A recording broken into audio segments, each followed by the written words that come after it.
राधे राधे सभी को। आशा है आप सब कुशल मंगल होंगे। आज का जो हमारा लेक्चर रहने वाला है इस पीवाईक्यू सीरीज़ का, वो रहने वाला है 23 सितंबर की शिफ्ट नंबर 2 के 25 क्वेश्चंस। तो यानी कि आज हम जो आफ्टरनून शिफ्ट है उसके क्वेश्चंस लगाने वाले हैं। तो बिना देरी करे आज की ये क्लास जो है वो स्टार्ट करते हैं। आगे बढ़ने से पहले जो हमारा थीम श्लोक है उसको सभी जो है अपने मन में दोहरा लेंगे। कृष्णा वासुदेवाय हरि परमात्मने प्रणतः कृष्णाय गोविंदाय नमः। और इसी श्लोक की पॉजिटिव एनर्जी के साथ जो है आज की क्लास हम शुरू करेंगे। चलते हैं आज के पहले क्वेश्चन की तरफ, जो कि रहने वाला है ये। What is the following statement about second 5 year plan is incorrect. Incorrect पूछा है। पहला ऑप्शन है the plan stressed the rapid industrialisation of heavy and basic industries.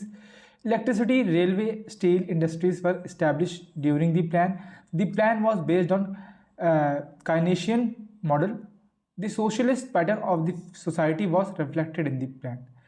तो आपको पता है ना, कि जब हम 5 ईयर प्लान की बात करते हैं तो आपको पता है पंचवर्षीय जो योजनाएं थीं वो स्टार्ट कब हुई थी? वो हुई थी 1951 से स्टार्ट। और आपको पता है जब तक मोदी नहीं बने थे तब तक चली थी 2014 तक। ठीक है, कहाँ से ली थी हमने यूएसएसआर से ली थी। और जैसे कि हम पंचवर्षीय योजना यानी 5 साल का प्लान लेके चल रहे थे, वैसे ही हम एक 20 ईयर्स का प्लान भी साथ में सोच के चल रहे थे। ठीक है, कि 20 साल में हमारा देश जो है इस लेवल पे पहुंचेगा, इतनी तरक्की करेगा। इसको हम बोलते हैं पर्सपेक्टिव प्लान। पर्सपेक्टिव प्लान, तो ये भी आपको ध्यान रखना है। अगर बात करें सेकंड 5 ईयर प्लान की, तो बिल्कुल सही बात है, इंडस्ट्रियलाइजेशन पर बेस्ड था। हमने रेलवे, स्टील के प्लांट्स सेटअप किए थे, बिल्कुल सही बात है। केनेशियन मॉडल इस पे बेस्ड नहीं था, तो यही हमारा गलत हो जाएगा। थर्ड ऑप्शन जो है वो हमारा गलत है, क्योंकि ये बेस था आपका किस पे बेस था ये मैं आपको बताऊंगा। उससे पहले थोड़ा सा हम ना 5 ईयर प्लान की चर्चा कर लेते हैं एक बार। स्टार्टिंग के जो 3 5 ईयर प्लान है जो कि वेरी वेरी इंपॉर्टेंट है, उनके डिस्कशन कर लेते हैं। उसी में मैं आपको सेकंड 5 ईयर प्लान के बारे में सारी डिटेल्स बता दूंगा। तो जैसे कि मैंने बताया कि आपका 5 ईयर प्लान जो है वो स्टार्ट 1951 से हुआ था। तो पहला जो 5 ईयर प्लान आएगा, फर्स्ट 5 ईयर प्लान जो आएगा वो 1951 से स्टार्ट होगा। 1951 से 5 साल का है, तो कब तक चलेगा? 56 तक चलेगा। ठीक है, ये बेस था आपका हैरड डॉमर मॉडल पे। हैरड डॉमर मॉडल पे ये बेस था, और इसका ऑब्जेक्टिव था या थीम था एग्रीकल्चर को बढ़ावा देना, एग्रीकल्चर का इंक्रीज करना। ठीक है, और इसमें हमने टारगेट रखा था 2.1, जिसको हम अचीव कर पाए थे 3.6 हम अचीव कर पाए थे। तो यहाँ पे मैं टारगेट लिख दूंगा, यहाँ पे अचीव लिख दूंगा, ये भी आप ध्यान से समझ के चलेंगे। ठीक है, और फर्स्ट 5 ईयर प्लान में याद रखना है कि 5 IITs का गठन किया गया था, सेटअप किए गए थे, जिसमें से पहला जो हमारा IIT है जो बना था उसका नाम था IIT खड़गपुर। खड़गपुर लिखते हैं। ठीक है, कब बना था ये? 1951 में बना था। इतनी चीज़ आपको ध्यान रखनी है। अब बात कर लेते हैं सेकंड 5 ईयर प्लान की। तो आपको मैंने बताया कि जो है केनेशियन मॉडल पे बेस्ड नहीं था। पहली बात कब से कब तक था? 1956 से 61, 5 साल। ये बेस था पीसी महालनोबिस मॉडल पे। किस पे? पीसी महालनोबिस मॉडल पे। और पीसी महालनोबिस को ही हम फादर ऑफ स्टैटिस्टिक्स बोलते हैं भारत का। ठीक है, टारगेट हमने रखा 4.5, अचीव कर पाए थे 4.21। और इसका अभी मैंने बताया आपको क्या क्या थीम होगा? Rapid industrialisation. और इसी इंडस्ट्रियलाइजेशन, ठीक, इसी 5 ईयर प्लान के दौरान 3 स्टील प्लांट का गठन किया गया, सेटअप किया गया। ठीक है, कहाँ कहाँ? एक रोरकेला में सेटअप किया गया, एक दुर्गापुर में सेटअप किया गया, और तीसरा जो है भिलाई में एस्टैब्लिश किया गया। भिलाई AI।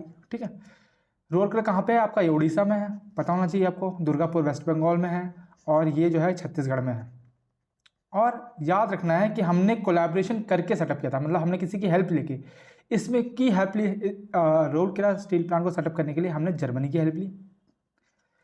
दुर्गापुर के लिए हमने यूके की हेल्प ली, और छत्तीसगढ़ वाले के लिए हमने USSR यानी कि रशिया की हमने हेल्प ली भिलाई स्टील प्लांट सेटअप करने में।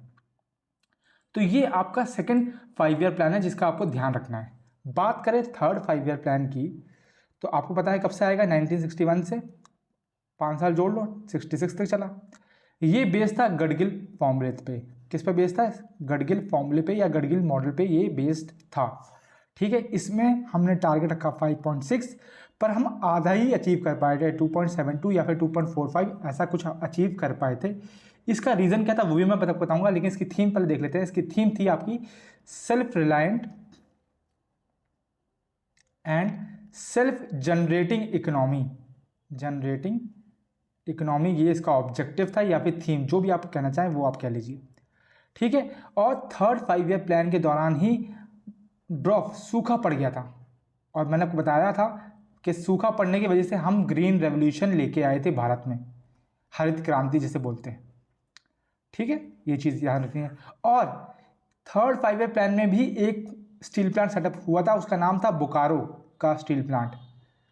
ठीक है, कब सेटअप हुआ था? ईयर याद रखना है, 1964। किसकी हेल्प से? यूएसएसआर की हेल्प से हमने सेटअप किया था।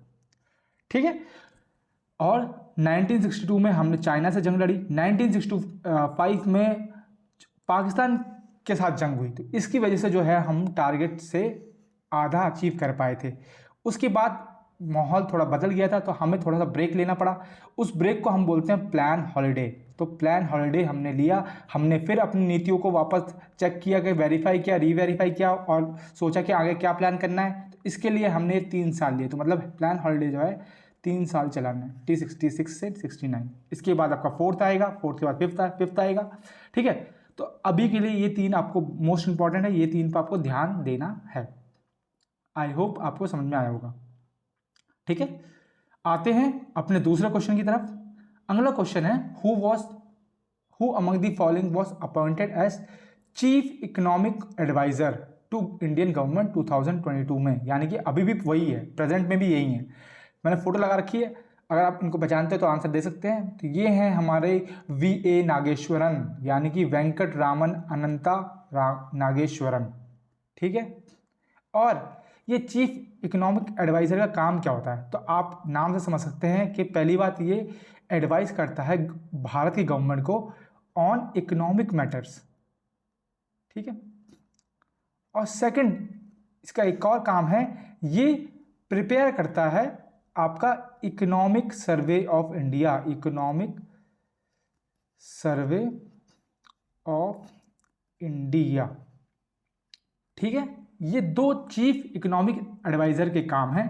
अभी प्रेजेंट में VA नागेश्वरन है, इनका नाम आपको याद रखना है, 2022 से ऑनगोइंग। ठीक है, अच्छा, आगे बढ़ने से पहले आप मुझे ये भी बता दो कि हमारा पहला चीफ इकोनॉमिक एडवाइजर कौन था, CAA कौन था और कब था? तो ये थे 1956 में पहला बने थे। कौन थे? JJ Anjaria, JJ Anjaria. तो ये नाम भी आप याद कर लेंगे, ये हमारे पहले थे। ओके, आगे चलते हैं।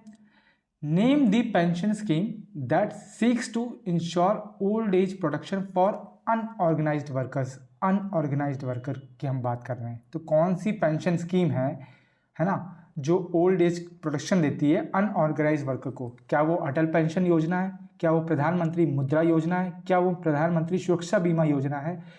क्या वो प्रधानमंत्री श्रम योगी मनधन है?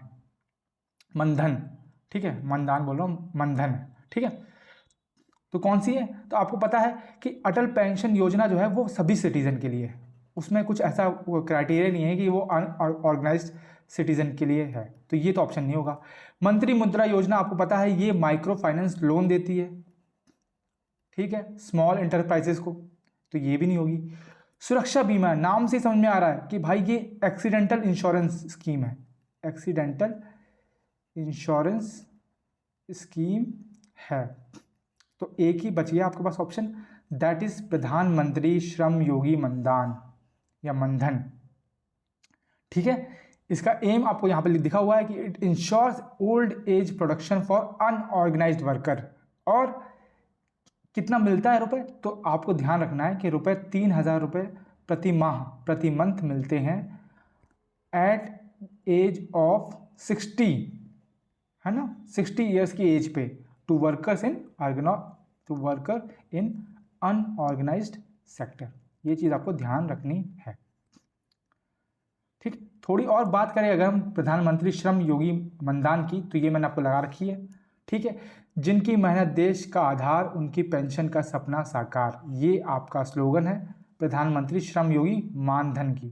ठीक है, PMSYM, a pension scheme for unorganised worker, यहाँ आप देख सकते हैं। ठीक है, ज्वाइनिंग एज क्या है, 18 से 40 ईयर्स है। मंथली इनकम कितना है, 1500 या 15,000 से कम लोग की जो 15,000 से जो कम लोग तनख्वाह पाते हैं उनके लिए ये है। और अनऑर्गेनाइज वर्कर क्या होते हैं, जैसे रिक्शा वाला हो गया, है ना, ये आप देख सकते हैं यहाँ पे, रिक्शा वाला कहाँ है, ये रिक्शा वाला हो गया। ठीक है, ये सब्जी वाला हो गया, ये स्ट्रीट वेंडर्स हो गए।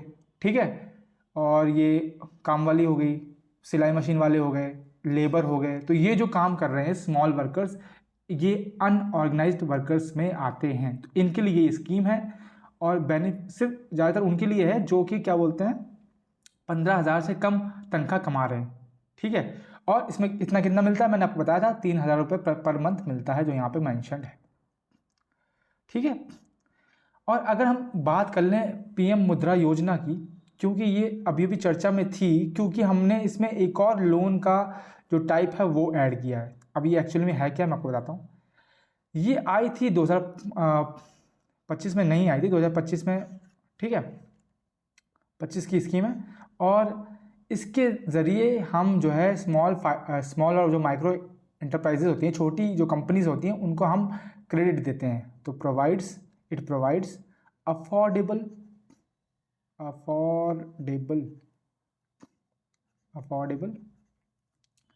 Credit to small and micro enterprises. ठीक है, ये 2025 में नहीं आई थी। 2025 में इसमें एक टाइप जो है, वन टाइप ऑफ लोन जो है वो एक्स्ट्रा ऐड किया गया है, अपडेट किया गया एक तरह से, ये समझ लो। ये कब आई थी, ये आपका क्वेश्चन है। ठीक है, इसको आपको ध्यान देना है। और पहले इसमें 3 तरह के लोन मिलते थे, अब इसमें 4 हो गए हैं। कौन कौन से, उनका नाम क्या है, देखो, पहले वाले लोन को हम बोलते हैं शिशु, दूसरे वाले टाइप के लोन को हम बोलते हैं किशोर, तीसरे को हम बोलते हैं तरुण। इनिशियली 3 ही थे, अब आ गया है आपका तरुण प्लस। अब ये देखो, ये लोन के नाम है। ठीक है, जो शिशु लोन है उसके अंतर्गत आपको 50,000 की, अप टू 50,000 लिख दो, इतनी धनराशि आपको मिल सकती है लोन में। ठीक है, किशोर में आपकी 50,000 से 5 लाख तक, और तरुण में 5 लाख टू 6 लाख, और 5 लाख टू 10 लाख, 6 लाख बोल दिया मैंने गलती से। और तरुण प्लस में अब 10 लाख से 20 लाख हो गई है, तो 20 लाख तक आप लोन ले सकते हैं under the Tarun plus lone. ठीक है, तो ये आपकी PM मुद्रा योजना है, इसके बारे में आपको ध्यान देना है, क्योंकि अभी मैंने आपको बताया ना 2025 में अपडेट आया है, जिसमें हमने तरुण प्लस लोन को ऐड किया है इस स्कीम के अंतर्गत। तो ये चीज़ आपको ध्यान रखनी है। आगे बढ़ते हैं, अगला क्वेश्चन है, what is the gas evolved when zinc react with sulphuric acid. तो जिंक को अगर हम सल्फ्यूरिक एसिड से रिएक्ट करेंगे तो क्या गैस निकलेगी, हाइड्रोजन, ऑक्सीजन, कार्बन डाइऑक्साइड या हाइड्रोजन सल्फाइड। तो अगर हम रिएक्ट करवा लें यहाँ पे, तो जिंक है और हमने H2SO4 को रिएक्ट करवाया, तो आपको पता है जिंक जो है वो ज़्यादा हाइड्रोजन से रिएक्टिव है, क्योंकि रिएक्टिविटी सीरीज में ऊपर आता है, तो जिंक सल्फाइड बन जाएगा और हाइड्रोजन गैस निकल जाएगी। तो कौन सी गैस निकल जाएगी, हाइड्रोजन। ठीक है, ये ऐसा क्यों हुआ, ये कौन सा रिएक्शन है, ये डिस्प्लेसमेंट रिएक्शन है। ठीक है, पहले यहाँ पे सल्फ्यूरिक एसिड में आप देखेंगे कि SO4 के साथ जो है H2 चिपका हुआ था, लेकिन जिंक जो है ज़्यादा ताकतवर था, उसने इसको पेल दिया और अपनी जगह बना ली। ठीक है, तो ये पेला क्यों, क्योंकि जिंक पावरफुल था। वो हम चेक कैसे करते हैं, वो हम चेक करते हैं रिएक्टिविटी सीरीज से, जो कि मैंने एक शॉर्ट स्पीड डाल रखा है ना, याद करने के लिए। हम याद करते हैं, कैटरीना ने कार मांगी ऑल्टो जेन फरारी, फिर भी हुआ क्या मिली, मिली यानी मरकरी को हम लिखते हैं Hg, मिली सिल्वर प्लेटेड ऑडी, ठीक है, ऐसे हम याद करते हैं। तो जैसे हम नीचे जाते रहेंगे वैसे वैसे हमारी जो है रिएक्टिविटी डिक्रीज होती रहेगी। तो सबसे पावरफुल जो है वो आपका के है, यानी कि पोटेशियम आपका सबसे पावरफुल है, ठीक है। इतना पावरफुल है कि ये जो है ये हवा में ही रिएक्शन कर देता है। अगर ये हवा के कांटेक्ट में आ गए भैया ये उबल जाएंगे एकदम, खून ही खून, बम विस्फोट कर देंगे, ठीक है। इसलिए इन तीनों को केरोसिन ऑयल में डुबो के रखा जाता है। मैग्नीशियम जो है ये मीडियम है, मतलब कि समझदार है थोड़ा, ठीक है, मतलब गुस्सा होता है लेकिन मतलब पोटेशियम सोडियम और कैल्शियम के मुकाबले कम होता है, तो ये हॉट वाटर के साथ रिएक्ट कर जाएगा। जो हमारे एल्यूमिनियम, जिंक और फेरस जो आयरन है ये स्टीम के साथ, भाप के साथ रिएक्ट कर जाते हैं, ठीक है। उसके जैसे हम डाउन दी ग्रुप आएंगे वैसे वैसे हम देखेंगे कि जो रिएक्शन है रिएक्टिविटी सीरीज का वो मतलब कम होता आ रहा है। मतलब लोग जो हैं, जो हमारा जो ये सिल्वर है, गोल्ड है, ये सबसे कम रिएक्शन है, इसका कोई मतलब ही नहीं भाई, एकदम शांत बाल ब्रह्मचारी टाइप का भाई, कोई भी छेड़े, ठीक है, तुम इसके साथ रिलेशन में रह रहे हो, रह लो भैया, हमको क्या मतलब है, ऐसा बंदा ही, ठीक है। तो कोई मतलब नहीं, समझ रहे हो। तो आप देखेंगे जिंक यहाँ पे आ रहा है और हाइड्रोजन यहाँ पे आ रहा है, तो मतलब कि क्या है, जिंक जो है वो ज़्यादा पावरफुल है, तो जाहिर सी बात है भैया हाइड्रोजन की दबा देगा। हाइड्रोजन क्या करेगा, भैया मान लो यार, गांधी जी वैसे ही कह गए कि एक गाल पे कोई थप्पड़ मारे दूसरा गाल आगे कर दो, मान लो भैया, तो जिंक ने मार दिया भैया, इसलिए जिंक जो है सल्फेट बन जाता है और हाइड्रोजन को बाहर फेंकता है। तो ये चीज़ आपको ध्यान रखनी है, ओके। आगे आते हैं, अगला क्वेश्चन है, in 2022 who has been appointed as the new attorney general of India. New attorney general जो है वो कौन है, या फिर करंट में कौन है, ठीक है। क्या वो के वेणुगोपाल हैं, निरंदे हैं, या मुकुल रोहतांगी हैं, रोहतगी है सॉरी, और आर वेंकटरमनी है। तो आपको पता है वो कौन है, वो आर वेंकटरमनी है, उनकी फ़ोटो मैंने लगा रखी है, अगर आप पहचान सकते हैं तो और भी अच्छी बात थी। अब अटॉर्नी जनरल के बारे में कुछ चीज़ आपको पता होनी चाहिए, जैसे कि मेरे दोस्त, पहले अटॉर्नी जनरल कौन थे, पहले कौन थे, करंट में तो पता लग गया पहले कौन थे, और क्वालिफिकेशन क्या है कि भैया ये क्वालिफाइड होना चाहिए, qualified to be supreme court जज, तो ये इनकी क्वालिफिकेशन है। और आपको पता है ये देश, अटॉर्नी जनरल मतलब क्या है, highest law officer of the country, law officer of country होता है हमारा अटॉर्नी जनरल, ठीक है। अपॉइंटमेंट कौन करता है, अपॉइंटमेंट कौन करता है, और इसको मतलब कि नौकरी इसकी कब तक है, टेन्योर कब तक है, ऑफिस कब तक है इसका, और सैलरी कौन देता है। तो अपॉइंटमेंट करता है प्रेसिडेंट और सैलरी भी प्रेसिडेंट ही डिसाइड करता है। लेकिन जो ऑफिस है ये भैया टोटल प्रेसिडेंट दादा के हाथ में है, ये तब तक काम करेगा जब तक प्रेसिडेंट को प्लेजर देता रहेगा, ठीक है। प्लेजर का गलत मतलब मत समझना, अगर आप डिक्शनरी खोलने जाओगे तो बहुत मतलब है। मतलब क्या है, इसका टेन्योर कोई फिक्स नहीं है, प्रेसिडेंट चाहेगा तो कल भी निकाल देगा, चाहे नहीं चाहेगा तो चलो बने रहो, कोई दिक्कत ही नहीं है, समझ रहे हो। जब तक प्रेसिडेंट खुश तब तक अटॉर्नी जनरल भी खुश। और पहले कौन थे हमारे, पहले थे MC सेतलवाद, ये चीज़ आपको पता होनी चाहिए। और अटॉर्नी जनरल से रिलेटेड आर्टिकल कौन सा है ये भी आपको पता होना चाहिए, कौन सा आर्टिकल है, तो आर्टिकल नंबर 76 में कुछ क्लॉजेज हैं, 1, 2, 3 और 4, ये आपको पता होना चाहिए। पहले में आपको पता है सिर्फ डेफिनेशन आती है, ठीक है। दूसरे में ड्यूटीज़ दे रखी हैं, है ना, क्योंकि भैया हाईएस्ट लॉ ऑफिसर है। तीसरे में ये बोला गया है कि भाई ये किसी भी कोर्ट में जाके बैठ सकता है, ऑडियंस इन ऑल कोर्ट, चाहे वो हाई कोर्ट है, चाहे सुप्रीम कोर्ट है, चाहे वो डिस्ट्रिक्ट कोर्ट हो, कोई भी हो। और चौथे में रखा है कि भैया इसका टेन्योर तब तक रहेगा टिल प्लेजर ऑफ प्रेसिडेंट, ऐसा लिखा हुआ है, ठीक है। वहीं जैसे सेंट्रल का अटॉर्नी जनरल होता है वैसे स्टेट का होता है एडवोकेट जनरल। इसके बारे में हम बात तो नहीं करेंगे, मैं थोड़ा सा बता देता हूँ, बस इतना सा बता देता हूँ कि ये किस आर्टिकल में है। जैसे कि 76 में है अटॉर्नी जनरल, तो एडवोकेट जनरल है आपका 165 में, किस में, 165 में, ठीक है। ये चीज़ आपको ध्यान रखनी। करंट में कौन है, करंट में कौन है ये आप मुझे बता सकते हैं, करंट में हमारे एडवोकेट जनरल कौन है, ठीक। आगे आते हैं, which of the following is not a kharif crop. तो खरीफ क्रॉप कौन सी नहीं होती? अब खरीफ क्रॉप क्या होती है? देखो भैया, क्या आपको पता है कि 3 तरह की क्रॉप होती हैं, खरीफ, जैद और राबी। अब देखो जैद तो सबको पता होता है कि भाई जैसे मतलब ककड़ी अकड़ी जो होती हैं, है ना, चारा आरा जो होता है वो। हमें कन्फ्यूजन होती है खरीफ और राबी में। तो भैया कैसे याद करें कौन सी समर वाली है कौन सी विंटर वाली है? तो आप ऐसे समझो, देखो समझाने का मैं समझ, देखो समर है और एक विंटर है, ठीक है। अब देखो यहाँ पहला लेटर, देखो पहला लेटर ये के है, ये आर है। के पहले आता है कि आर पहले आता है? के पहले आता है, सिंपल समझो।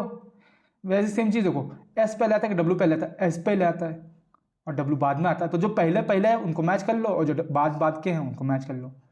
तो खरीफ मतलब समर क्रॉप्स, राबी मतलब विंटर क्रॉप्स। एक ये तरीका है याद करने का। तो कौन सी खरीफ नहीं है भैया? वो वीट है। वीट क्योंकि आपकी सर्दियों में बोई जाती, सर्दी विंटर क्रॉप है। तो ये आपको पता होना चाहिए। थोड़ा सा मैं एक्सप्लेनेशन और दे देता हूँ आगे। देखो मैंने यहाँ पे ये लगा रखा है। खरीफ जो है इसका सीज़न कौन सा होता है? Rainy season. राबी का विंटर सीज़न होता है। जैद तो आपकी समर में होती है, यानी कि मई और मार्च और जून लिख लीजिएगा, ठीक है, इसमें होती है। सोइंग टाइम मतलब क्या है? बुवाई। बुवाई कब होती है? खरीफ की मई और जुलाई में होती है और कटाई होती है सितंबर अक्टूबर में। राबी जो है सर्दी के महीने में अक्टूबर से दिसंबर में बोई जाती है और कटाई इसकी होती है अप्रैल से मई में, जब बैसाखी हम सेलिब्रेट करते हैं। तो बैसाखी जिस दिन सेलिब्रेट करते हैं उस दिन मतलब कि हार्वेस्टिंग सीजन है वो, किसका? राबी क्रॉप का। और ये हमारे जनवरी से मार्च के बीच में बोई जाती है। जब यहाँ पे हम राबी क्रॉप को ख़त्म कर देते हैं उसके बाद हम क्या बोलते हैं, बीच बीच में जायद को हम बो देते हैं और मार्च और जून से हम लोग इसकी मतलब इसको हार्वेस्ट कर लेते हैं। रिक्वायरमेंट क्या है? पता है कि जब समर क्रॉप है, खारिफ जो हमारी समर क्रॉप है, तो समर में क्या है? गर्मी होती है, मतलब कि उसको हॉट वेदर चाहिए, है ना। और देखो धूप ज़्यादा होगी तो पानी जल्दी सूखेगा, तो पानी भी इसको ज़्यादा चाहिए। राबी है उस ठंडी में होती है, मतलब वार्म टेम्परेचर चाहिए for germination and cool temperature चाहिए फॉर ग्रोथ, ठीक है।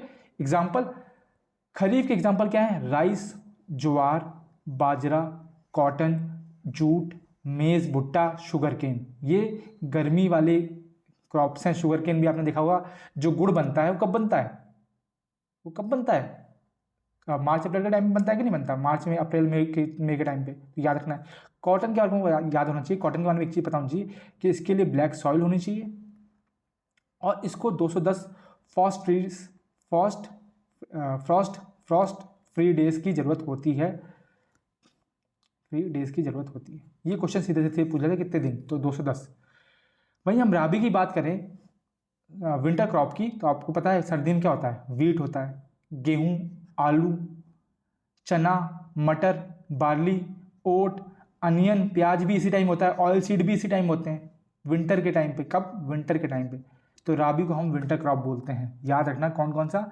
गेहूँ, मटर, प्याज, आलू, ठीक है, बार्ली, ऑयल सीड्स, ये आप याद कर सकते हैं। और ज़ैद तो आपको पता ही है, ककम्बर हो गया, है ना, जो हम बीच वाले सीज़न में खाते हैं, रिफ्रेशिंग सीज़न में खाते हैं। जब मतलब आप मई जून की छुट्टी पड़ती है बच्चों की, तो आप गांव लेके जाते हैं तो उनको क्या मिलता है?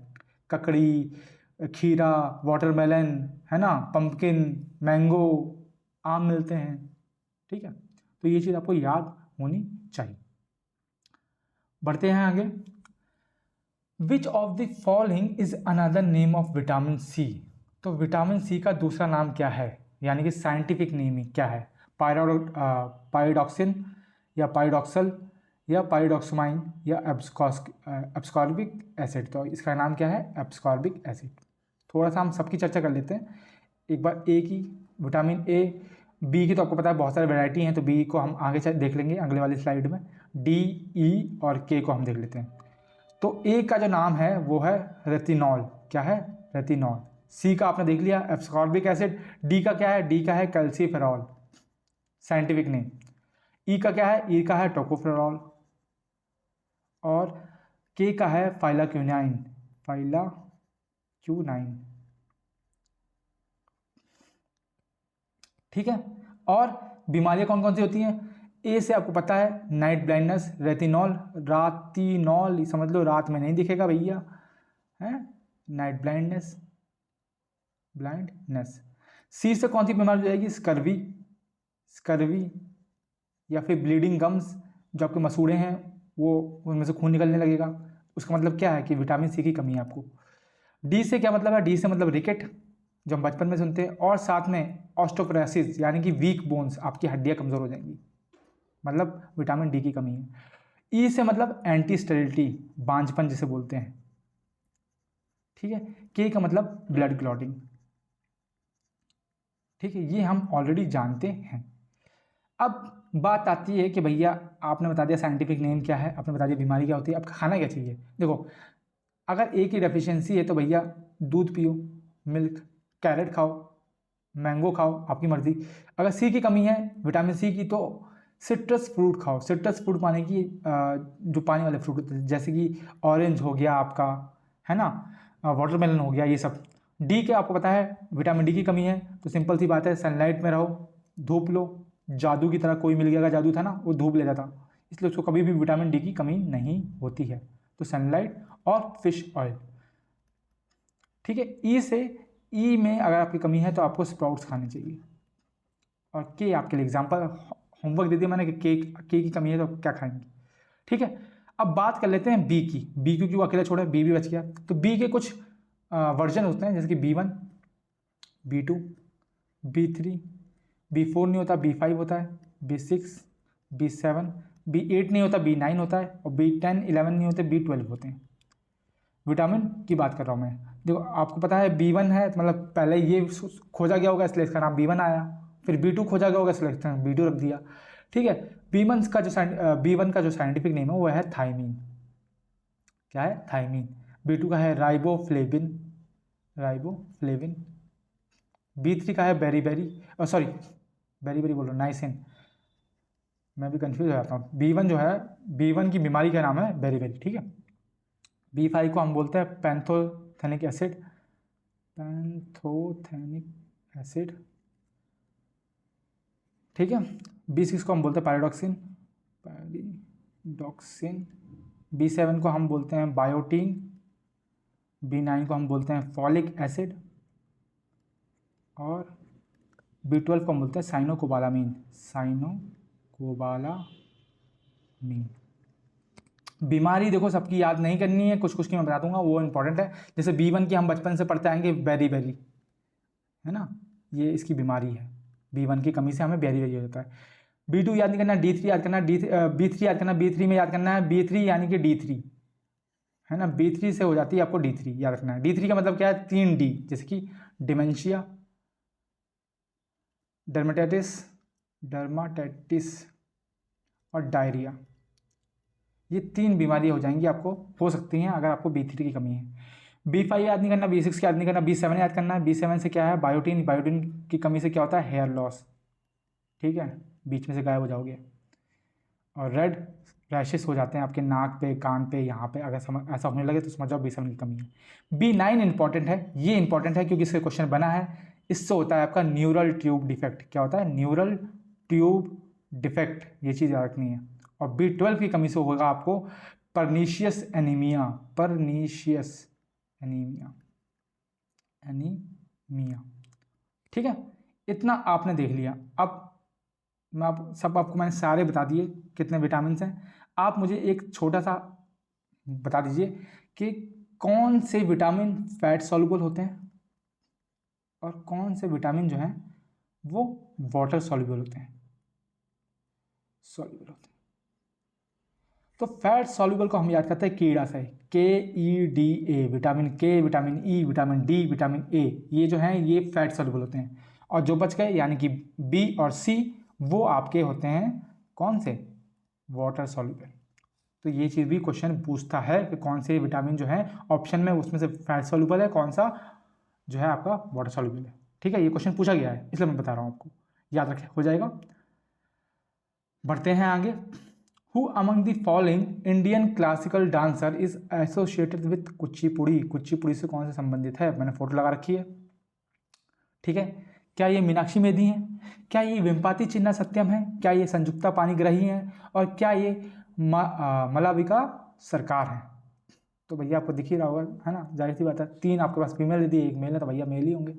तो ये है हमारे वेम्पाती चिन्ना सत्यम, जिनको हम गुरु बोलते हैं कुचिपुड़ी का, गुरु ऑफ कुचिपुड़ी, कुचिपुड़ी। और कुचिपुड़ी कहाँ का डांस है? ये आंध्रा का है। इसकी इसकी भी एक रोचक कहानी है। आपको पता है कि आंध्रा में एक गांव है कुचिपुड़ी, उसके नाम से ये प्रेरित हुआ था, और एक मंदिर से भी ये प्रेरित हुआ है। ये भी क्वेश्चन पूछ लिया था, एकदम से मुझे याद आया। उस मंदिर का नाम आप मुझे बताएंगे, बहुत फेमस मंदिर है वो आंध्रा का, ठीक है। और याद रखना है कि इनको पद्म भूषण मिला हुआ है। कब मिला है? 1998 में, उसी साल जिस साल MS सुब्बलक्ष्मी को जो है भारत रत्न से सम्मानित किया गया था। और ये फाउंडर भी हैं एक यूनिवर्सिटी के। इन्होंने एक यूनिवर्सिटी को फाउंड किया है, एस्टैब्लिश किया है। वो यूनिवर्सिटी का नाम है Kuchipudi art academy, Kuchipudi art academy, जो कि कहाँ पे है? ये है आपकी चेन्नई में। कहाँ पे मेरे दोस्त? ये है आपकी चेन्नई, ठीक है। ये कुछ चीज़ें। अब थोड़ी सी हम कुचिपुड़ी की और बात कर लेते हैं। यहाँ पर मैं लिख देता हूँ, कुचिपुड़ी की थोड़ी सी और बात कर लेंगे, और इस साइड थोड़ा सा हम उसके कंपोनेंट देख लेंगे। कुचिपुड़ी की बात करें तो ये आंध्रा से है, यह मैंने बता दिया। ये भगवान कृष्ण के ऊपर है, मतलब ये वैष्णवाइट फॉर्म ऑफ डांस है। क्या है? वैष्णवाइट फॉर्म ऑफ डांस, ठीक है। और इसके कुछ फॉर्म हैं, जैसे कि यक्षगान या फिर तरंगम, ये भी इसी का फॉर्म है, ठीक है। एसोसिएटेड है, समझ जाना आप। एक इससे एसोसिएटेड एक कंपोजिशन है जिसका नाम है भामकल्पम। भामकल्पम ये किसने लिखा था? ये लिखा था आदि गुरु ऑफ कुचिपुड़ी, यानी कि हम बात कर रहे हैं सिद्धेंद्र योगी की। सिद्धेंद्र योगी, जिनको हम आदि गुरु बोलते हैं, सिद्धेंद्र योगी को आदि गुरु ऑफ कुचिपुड़ी, ठीक है। और याद रखना भामकल्पम क्या है एक्चुअल में? जो कृष्णा की वाइफ, भगवान कृष्ण की वाइफ थी ना, सत्यभामा, उनकी कहानी है इसमें, ठीक है। और उसी में कुचिपुड़ी का जिक्र है, ठीक है। इसलिए ये जो है कुचिपुड़ी से रिलेटेड है, ठीक है। अब बात कर लेते हैं हम कंपोनेंट की। तो हम कंपोनेंट याद करते हैं मेरे दोस्त ऐसे, एक ट्रिक बताता हूँ मैं। सत्यम और सतीश, ठीक है। सतीश रेड्डी, सत्यम और सतीश रेड्डी ने सत्यनारायण की पूजा करवाई, सत्यनारायण की पूजा करवाई, या फिर सत्यनारायण की पूजा करवाई, नारायण की पूजा करवाई, ठीक है। और उसके बाद उन्होंने स्वप्ना और शोभा के साथ पूजा के साथ कच्ची पूड़ियाँ खाई। कच्ची पूड़ी यानी कि कुच्ची पूड़ी, समझ गए? कच्ची पूड़ी खाई। तो इस तरह से हम याद करते हैं। ये पोयम की तरह रट लो या फिर शब्द की तरह याद कर लो, ठीक है। सत्यम से हो जाएंगे हमारे वेम्पाती चिन्ह सत्यम, वेम्पाती चिन्ह सत्यम, ठीक है। सतीश से हो जाएंगे हमारे अपर्णा सतीशम, अपर्णा सतीशम। और रेड्डी से वो नाम है जिनके पीछे रेड्डी लगता है, जैसे कि आपकी दीपिका रेड्डी भी इसी के अंदर, दीपिका रेड्डी भी जो है कुचिपुड़ी के कंपोनेंट है। दीपिका रेड्डी हो गया, पद्माजा रेड्डी हो गया, पद्माजा रेड्डी, राधा रेड्डी और राजा रेड्डी। जितने भी रेड्डी हैं आप समझ जाना वो कहाँ किससे एसोसिएटेड हैं? कुचिपुड़ी से।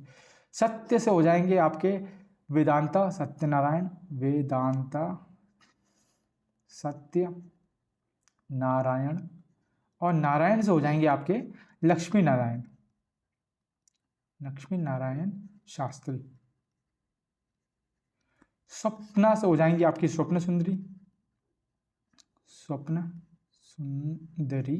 और शोभा से हो जाएंगे आपके शोभा नायडू। तो ये वो लोग हैं जो कि कुचिपुड़ी से एसोसिएटेड हैं, जो कि कंपोनेंट हैं कुचिपुड़ी के। तो ये नाम आपको याद रखने हैं, ठीक है। गा लो, है ना, और गाते गाते मतलब बस रात में आँख बंद करो, यही रटो, एकदम गाते रहो, मज़ा आ जाएगा एकदम, और आपको अच्छा भी लगेगा, ठीक है। आते हैं अगले क्वेश्चन की तरफ, ठीक है। याद रखना है कि आदि गुरु क्या है कुचिपुड़ी के? कौन है? सिद्धेंद्र योगी है, ठीक है। और गुरु कौन है? वो वेम्पाती चिन्ह सत्यम है, ठीक है। अब आते हैं आगे। Which of the following Sultan of Delhi primarily adopted the policy of consideration rather than expansion?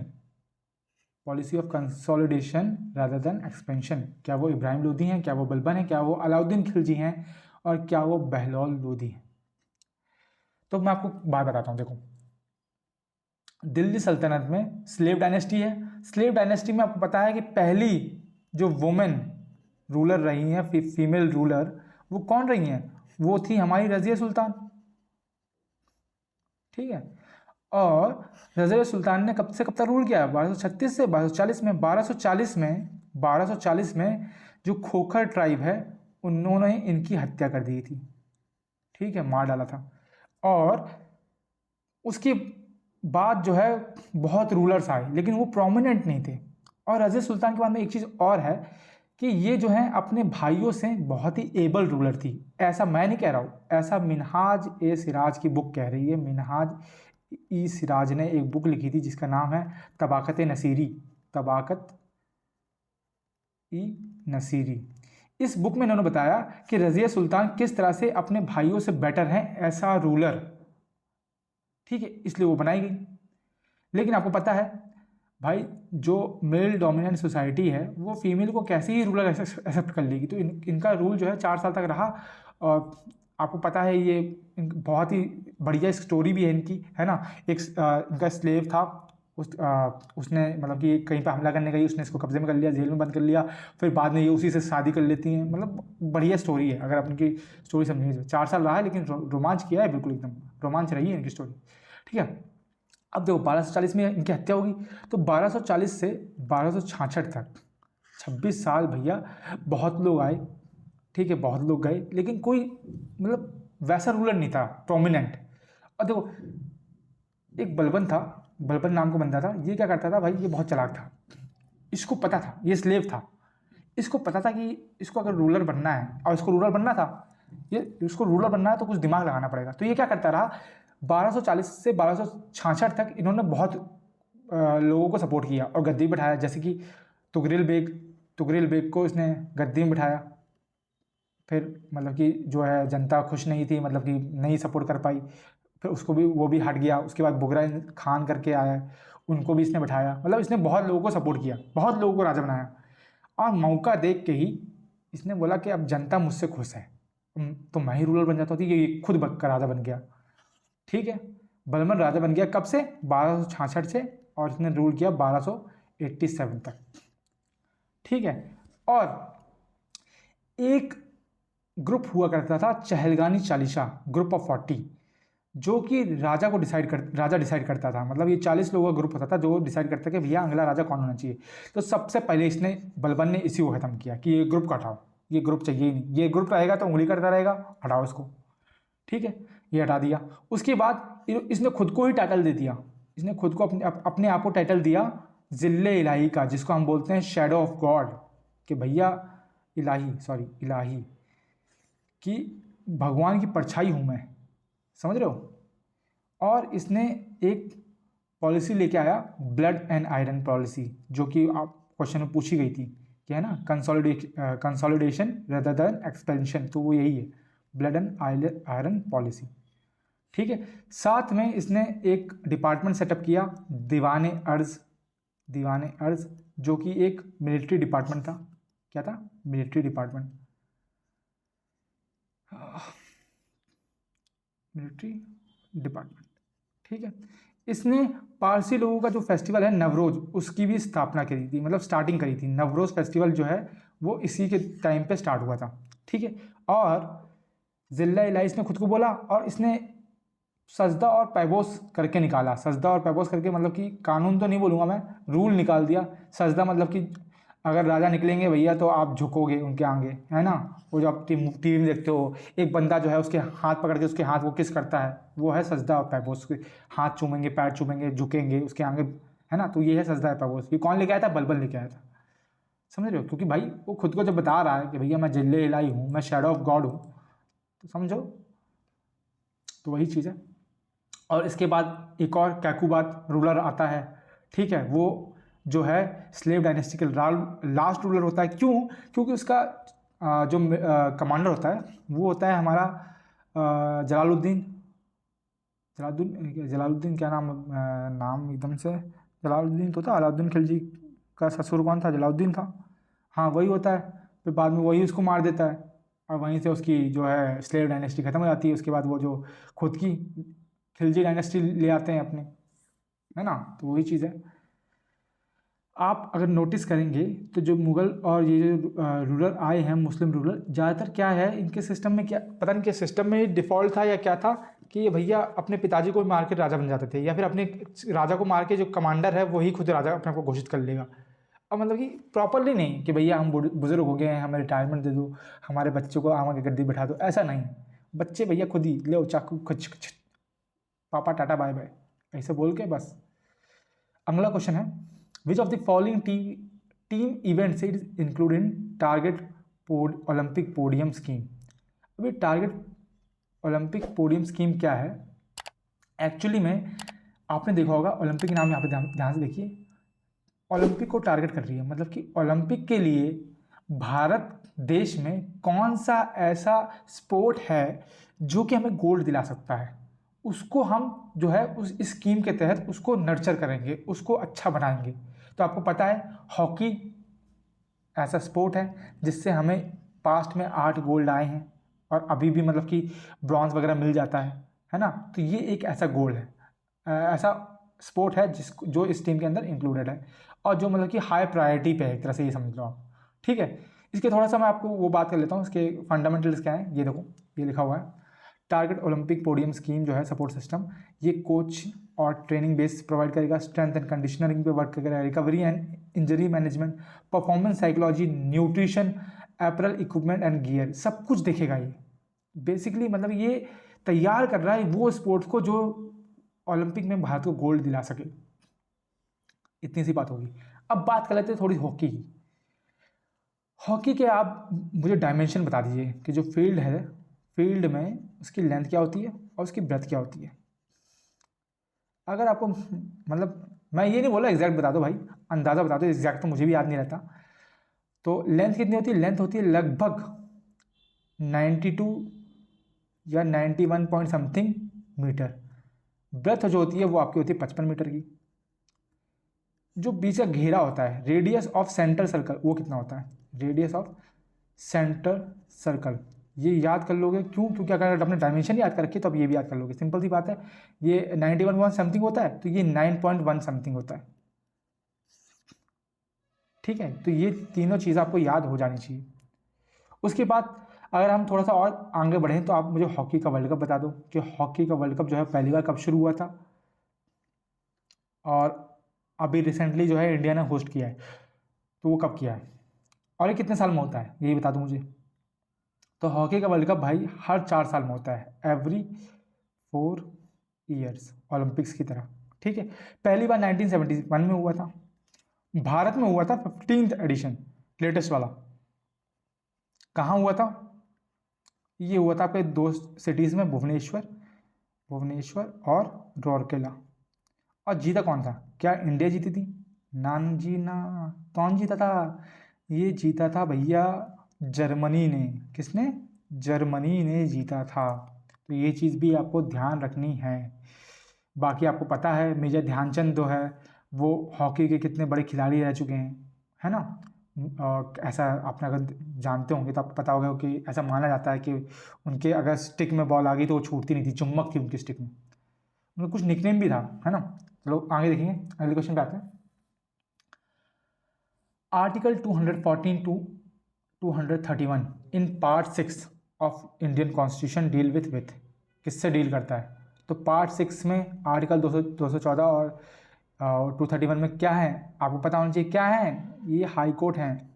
पूरा तो नहीं बताया, पार्ट 6 चैप्टर नंबर 5 पूरा बताना चाहिए इसको। Part 6 chapter number 5 article number 2014 से 2031 जो है वो हाई कोर्ट से डील करते हैं। अच्छा, पहला हाई कोर्ट कब बना था और कहाँ बना था? और एक इंडियन हाई कोर्ट एक्ट आया है, वो कब का है? Indian high court act. अगर आपने ये बता दिया, अगर आपने ये बता दिया तो भाई अच्छी बात है भाई, है ना। तो इंडियन हाई कोर्ट एक्ट आया था आपका 1861 में। पहला हाई कोर्ट जो है एक्चुअल में 1862 में 3 हाई कोर्ट बने थे। 1862 में 3 हाई कोर्ट जो है स्टैब्लिश किए गए थे। फ़र्क जो है वो महीने का फ़र्क है। तो सब स्टार्टिंग के सबसे पहले महीने में जो है वो कलकत्ता का बना था। कलकत्ता के बाद कुछ महीने बाद जो है बॉम्बे में सेटअप किया गया और कुछ महीने बाद जो है मद्रास में सेटअप किया गया। हुआ एक ही साल, लेकिन अगर पहले बोलो तो पहला कौन सा था? कलकत्ता का। समझ रहे हो? अब एक बार आर्टिकल्स भी देख लेते हैं। तो आर्टिकल्स हमारे कुछ इस प्रकार है। 214 में आपके डेफिनेशन है हाई कोर्ट फॉर स्टेट्स होने चाहिए। 15 में आपके कि high court to be a court of record होंगे। और ठीक है, 16 में कॉन्स्टिट्यूशन ऑफ हाई कोर्ट यानी कि एक चीफ जस्टिस होगा और अदर जजेस होंगे। अब ये अदर जजेस जो हैं जो होंगे वो डिसाइड कौन करेगा? पार्लियामेंट डिसाइड करेगा भाई। ठीक है, और हाई कोर्ट के जजेस जो हैं वो अपॉइंटमेंट कौन करता है? यहीं पर आगे देख लेते हैं, फिर भी मैं बता देता हूँ। अपॉइंटमेंट रिज़ाइन अगर उनको करना हो या रिमूव करना हो तो कौन करेगा, है ना? कौन होगा जिम्मेदार?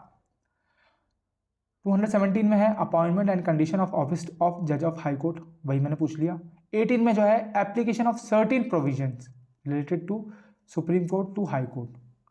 ओथ जो है वो आपका 19 में है। 20 में आपका restriction on practice after being a permanent जज। अगर आप परमानेंट जज हो चुके हैं तो आप खुद का प्राइवेट उसमें अपनी वो प्रैक्टिस नहीं कर सकते। 21 में सैलरी बता रखी है। 22 में ट्रांसफ़र ऑफ जज from one high court to another, जैसे कि आपने देखा होगा अभी जो केस चला था जिसमें न्यू दिल्ली के जज के घर में बहुत सारा कैश मिला तो उसको ट्रांसफ़र कर दिया इलाहाबाद में, है ना? तो वो क्या है, अगर देखा जाए तो आर्टिकल 2222 है। ठीक है। 223 में appointment of acting chief justice. 24 में अपॉइंटमेंट ऑफ रिटायर्ड जजेस as sitting at of high court. 25 में jurisdiction of existing high court. 226 में power of high court to issue certain writs. और ये सुप्रीम कोर्ट के केस में कौन सा है? Article number 32। फ़र्क क्या है कि जो सुप्रीम कोर्ट रिट इशू कर सकता है वो सिर्फ फंडामेंटल राइट को कर सकता है, लेकिन जो हमारा हाई कोर्ट है ये फंडामेंटल राइट को भी कर सकता है, रिट जारी और लीगल राइट्स को भी कर सकता है। तो इसका ज्यूरिडिक्शन जो है वो सुप्रीम कोर्ट से बड़ा है, ये चीज़ आपको ध्यान में रखनी है। 27 में बात करें तो power of superintendence over all courts by high court. 28 में transfer of certain cases to high court. 29 में officers and servant and the expense of high court. और 30 में बात करता है extension of jurisdiction of high court to union territories. और 231 में बात करता है establishment of high court for 2 and more state. ये एक्चुअली कौन से अमेंडमेंट से आया था? इससे रिलेटेड कौन सा अमेंडमेंट है? इससे रिलेटेड है आपका 7 कॉन्स्टिट्यूशन अमेंडमेंट जो कि 1956 में हुआ था, जिसने बोला था कि भैया मतलब कि 2 से ज़्यादा स्टेट के लिए एक हाई कोर्ट हो सकता है, जैसे नॉर्थ ईस्ट साइड में आप देखते हैं। और मैंने क्वेश्चन क्यों पूछा था कि भैया अपॉइंटमेंट वगैरह कौन करता है? ये हैं हमारे प्रेसिडेंट दादा। ठीक है। और ओथ कौन दिलवाता है? ओथ आपका जो है वो गवर्नर दिलवाता है, ये चीज़ भी याद रखनी है। ठीक है। सुप्रीम कोर्ट का होगा तो प्रेसिडेंट ही करवाएगा, लेकिन स्टेट हाई कोर्ट का है वो गवर्नर करवाएगा। तो ये चीज़ भी आपको पता होनी चाहिए। ठीक है, आगे आते हैं। Which of the following ministries launch the PM Daksh scheme. और कब किया था? आप मुझे बताइए कब किया था। उससे पहले आप मुझे बताइए दक्ष का फुल फॉर्म क्या है और ये स्कीम का मतलब क्या है। तो ये मिनिस्ट्री ऑफ एजुकेशन ने किया है, ministry of electronics and information technology ने किया है, या ministry of social justice and empowerment ने किया है, या ministry of food processing industry ने किया है। तो एक्चुअल में पीएम दक्ष स्कीम जो है इसका फुल फॉर्म क्या है? इसका फुल फॉर्म है प्रधानमंत्री दक्षता और AUR और कुशलता संपन्न हितग्राही, ये इसका फुल फॉर्म है दक्ष का। ठीक है। कब आई थी ये आई थी 2021-22 में या 2021 में, सॉरी। ठीक है। और इसका एम था टू एम्पावर मार्जिनलाइज्ड कम्युनिटीज़। अभी मार्जिनलाइज्ड कम्युनिटी क्या होती हैं ये मैं आपको बताता हूँ। थ्रू स्किल डेवलपमेंट की हेल्प से इनकी हेल्प करना, स्किल डेवलप करना। और कौन सी मिनिस्ट्री लेके आई थी? तो ये थी ministry of social justice and empowerment.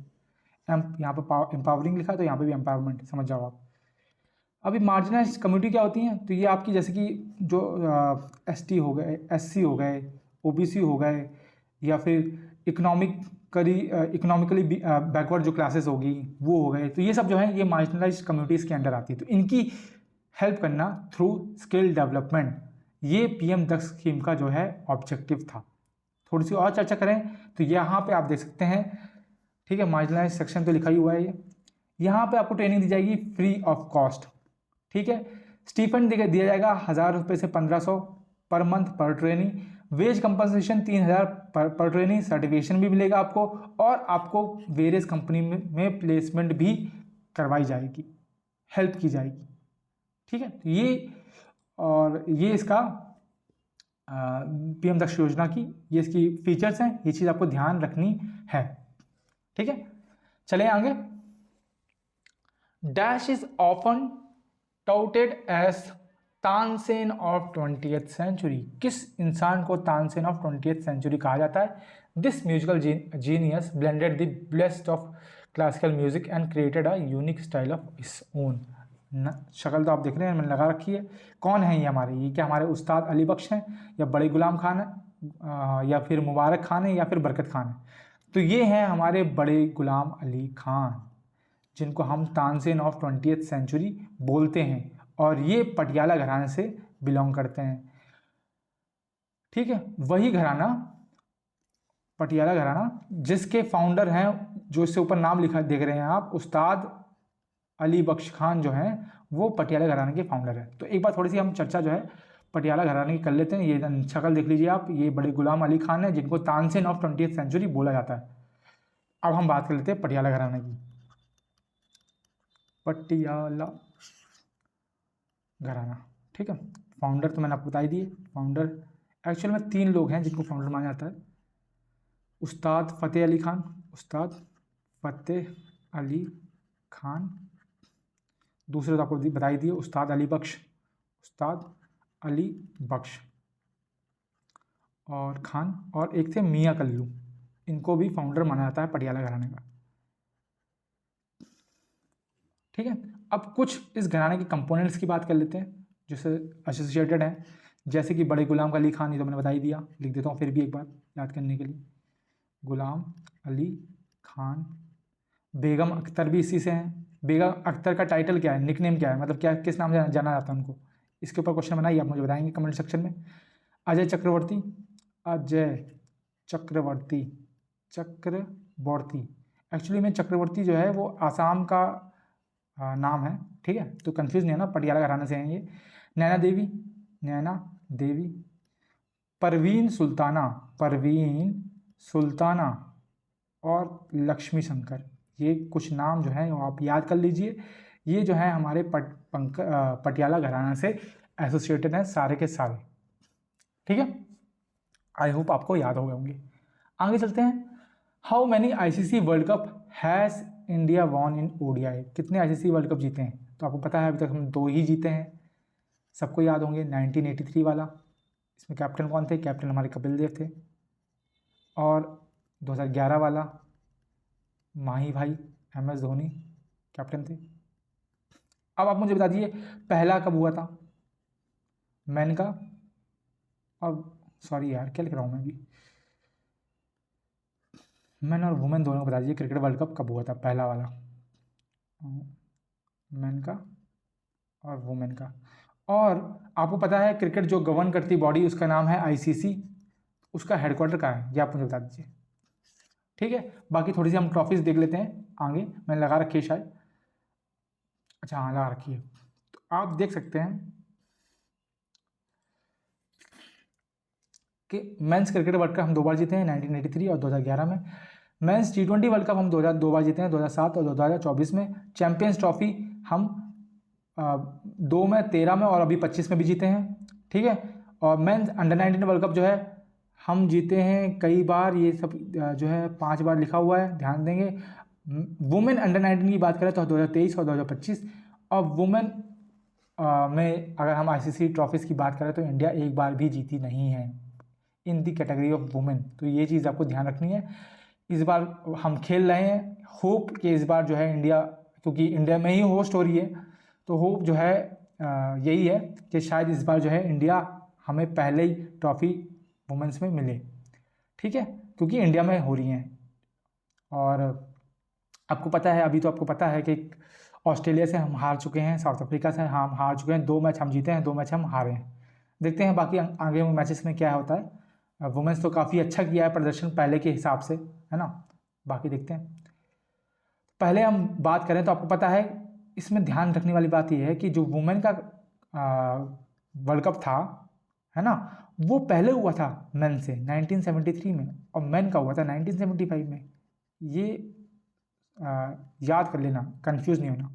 और आईसीसी की हेडक्वार्टर की बात करें तो ये कहाँ पे है, यहाँ पे है दुबई में, दुबई यूएई, ठीक है। आपको पता है 2026 में अभी T20 वर्ल्ड कप होना है, जो कि इंडिया में ही होना है ना। तो देखते हैं क्या होता है, होप फॉर द बेस्ट, आपको पता है। चलते हैं आगे। Who first stated the principle of refraction that postulate that every substance has a specific bending ratio, जिसको हम रिफ्रैक्टिव इंडेक्स बोलते हैं। तो क्या डेनिस गबोर थे, थॉमस यंग, विल्बर्ट स्नेलिस या डेविड ब्रूस्टर? तो आपको पता है रिफ्रैक्टिव इंडेक्स से एक ही इंसान जुड़ा हुआ है जिसने स्नेल्स लॉ दी है, ठीक है। थॉमस यंग की बात करें तो इनसे जुड़ा हुआ एक एक्सपेरिमेंट है जिसको हम बोलते हैं डबल स्लिट एक्सपेरिमेंट, याद रखना, Young's double split experiment. 12th की बात या अगर आप याद हो तो ऐसे ही बोलते थे ना 1807 में। और ये वेव नेचर ऑफ लाइट के ऊपर है, ठीक है। अगर हम स्नेल्स लॉ की बात करें तो यहाँ पे मैं लगा रखा है, आप देख सकते हैं। Snell's law formulated by the mathematician and physicist Willebrord Snellius describes how light refract when passing from one medium to another with a different refractive index, ठीक है।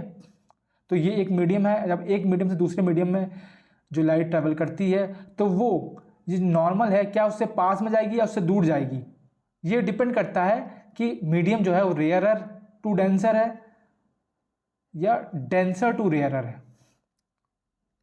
ठीक है। और वही डिसाइड करता है हमारा रिफ्रैक्टिव इंडेक्स। मैथमेटिकली देखा जाए तो ये इस तरह से हम लिखते हैं n1 sin θ1 equals to n2 sin θ2, ठीक है, ये चीज़। और ये आपकी लॉ ऑफ रिफ्रैक्शन है। आप पहले आपको सेम है, थोड़ा सा फर्क है लॉ ऑफ रिफ्लेक्शन और रिफ्रैक्शन में सेम। पहली चीज़ तो सेम ही है कि इंसिडेंट रिफ्रैक्टिव रे और नॉर्मल जो है वो सेम प्लेन पे लाई करेंगे। सेकंड जो है स्नेल्स लॉ है, ये कहता है कि the ratio of sine of the angle of incident to the sine of angle of refraction is a constant, और यही कांस्टेंट जो है उसको हम बोलते हैं रिफ्रैक्टिव इंडेक्स, ठीक है। और याद रखना है भैया कि रिफ्रैक्टिव इंडेक्स सबसे ज़्यादा होता है डायमंड का, कितना होता है 2.4। तो वाटर का कितना होता है, एयर का तो शायद मेरे ख्याल से 1.0004 समथिंग कुछ होता है। वाटर का आपका होता है 1.3 रिफ्रैक्टिव इंडेक्स। सबसे ज़्यादा किसका होता है, डायमंड का, याद रखना ये चीज़, ठीक है। तो ये कुछ चीज़ें आपको याद होनी चाहिए रिलेटेड टू स्नेल, ठीक है। आगे चलते हैं। कॉयर कंडक्टर, कॉयर क्या होता है, आप सुनते होंगे ना, इसमें वो वायलिन बजाते हैं ऐसे, वो आ करते हैं अपने थिएटर में, है ना। थोड़ी मैं वो नहीं कर रहा भाई, समझ रहे हो, मैं आपको जस्ट बता रहा होता कि आपने देखा हो, क्योंकि मैं मुझे भी प्रॉपरली मैं आपको बता नहीं सकता कि क्या एक्चुअल में, मुंह से बता नहीं सकता कि क्या है एक्चुअल में वो, ठीक है। तो choir conductor Kumi Nariman Wadia was awarded with which of the following awards by the government of India in 2023 में वाडिया मैम को कौन सा अवार्ड मिला है, तो ये मिला है आपको पद्मश्री, ठीक है। और आपको पता होना चाहिए कि ऐसा करने वाली ये पहली वुमेन है, पहली फीमेल बन चुकी है, पहली फीमेल है जो कि क्या बोलते हैं कॉयर हैं, ठीक है। फर्स्ट यहाँ लिखा हुआ है देखो, ये हमारी CN वाडिया मैम है, ठीक है, याद रखना है CN वाडिया मैम ये है हमारी, ठीक है। ये first female conductor of coral music बन चुकी है, ये चीज़ आपको याद नहीं है। और इनको पद्मश्री मिला है 2023 में, ठीक है। कहाँ से हैं, महाराष्ट्र से, आर्ट की फील्ड में। ठीक है, तो ये चीज़ आपको याद रखनी है क्योंकि फर्स्ट है तो इसलिए इनसे क्वेश्चन पूछे जाने के चांसेस हैं। और क्योंकि ये क्वेश्चन पूछा ही गया है भाई, सिंपल सी बात, आप देख सकते हैं कि 23 सितंबर की सितंबर 2 का क्वेश्चन है, तो इसमें पूछा गया है, तो आगे भी पूछे जाने के चांसेस हैं। आगे आते हैं, who published system nature in 1735 classifying the 3 kingdoms of nature. 3 kingdom of nature बताया है, किसने बताया भाई? And outlining the sexual system of classification of plant. तो कौन थे वो? कार्ल वूस, रॉबर्ट वाइटेकर, अर्नेस्ट हैकल या कोरलस लाइनियस। ठीक है, अब आप देखो, आपको पता है कि भैया किंगडम को जो है 5 हिस्सों में तो रॉबर्ट वाइटेकर ने बांटा था। तो आप यहाँ पे कंफ्यूज हो सकते हैं, आप ये भी सोच सकते हैं कि अर्नेस्ट हैकल जो है वो हमारे इकोलॉजी से एसोसिएटेड है, इनको हम फादर ऑफ इकोलॉजी बोलते हैं, आप ये भी दिमाग लगा सकते हैं। और कार्लस लिनस को हम फादर ऑफ टेक्सोनॉमी बोलते हैं। तो भैया, तो ये आप इसमें दिमाग लगाएंगे, आप रॉबर्ट वाइटेकर के पास जाएंगे, लेकिन आप भूल जाएंगे कि भाई रॉबर्ट वाइटेकर जो साहब हैं, इन्होंने 5 हिस्सों में किंगडम को डिवाइड किया था, है ना। तो इसका करेक्ट आंसर है कार्लस लाइनस। ठीक है, एक्चुअल में इन्होंने 5 हिस्सों में डिवाइड किया, इन्होंने भी 3 हिस्सों में डिवाइड किया। ये एक बायोलॉजिस्ट थे, फादर ऑफ इकोलॉजी बोलते हैं, वो अच्छी बात है, लेकिन ये भी, इन्होंने भी सिस्टम नेचर को 5 हिस्सों में डिस्ट्रीब्यूट किया। कार्ल लिनस ने भी 3 हिस्सों में डिस्ट्रीब्यूट किया, इन्होंने भी 3 हिस्सों में किया। फर्क यहाँ पे ये सेकंड लाइन है, outlining the sexual system of classification of plant, तो वो हमारे लिए कार्ल लाइनस थे। ठीक है, तो ये चीज़ आपको बताना चाहिए, मैंने आगे लगा रखा है, आप देख सकते हैं। कार्ल 1758 की बात बता रहा हूँ मैं। यहाँ पे एक और है, वो क्या नाम था उसका, नेचर नाम था शायद। ठीक है, 3 हिस्सों में इन्होंने डिवाइड किया था। अर्नेस्ट हैकल ने जनरल मॉर्फोलॉजी ऑफ ऑर्गेनिज्म लिखा है, इन्होंने साथ में किंगडम्स को 4 किंगडम्स में डिवाइड किया था। Sorry, animal, plants, protista, Monera. और रॉबर्ट वाइटेकर ने हमारे 5 किंगडम में किया था, Monera, protista, fungi, animalia, Plantae. ठीक है, तो ये चीज़ आपको ध्यान रखनी है। ओके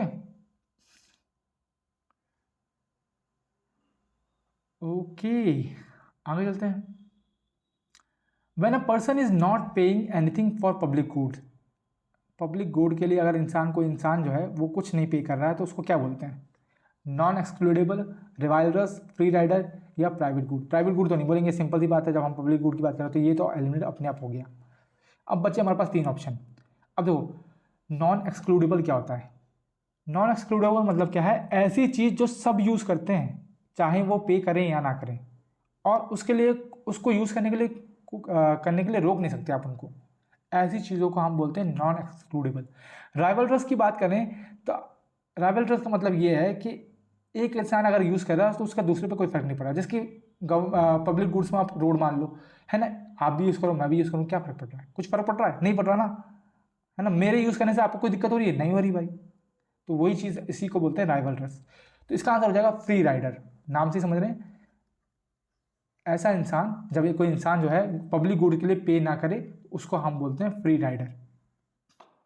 ठीक है, आगे आते हैं। अगला क्वेश्चन है, 1936 में the independent labour party was founded by. तो इंडिपेंडेंट लेबर पार्टी जो है किसने फाउंड की थी? 1936 की हम बात कर रहे हैं। क्या वो मोहन सिंह भागना थे, BR अम्बेडकर थे, या बाल गंगाधर तिलक थे, या भगत सिंह थे? तो मोहन सिंह भागना से आपको याद आनी चाहिए गदर पार्टी। इन्होंने गदर पार्टी का फॉर्मेशन किया था, अकेले नहीं किया था 1913 में। और कौन कौन लोग साथ थे इनके साथ थे? लाला हरदयाल, है ना, लाला हरदयाल, बरकतुल्ला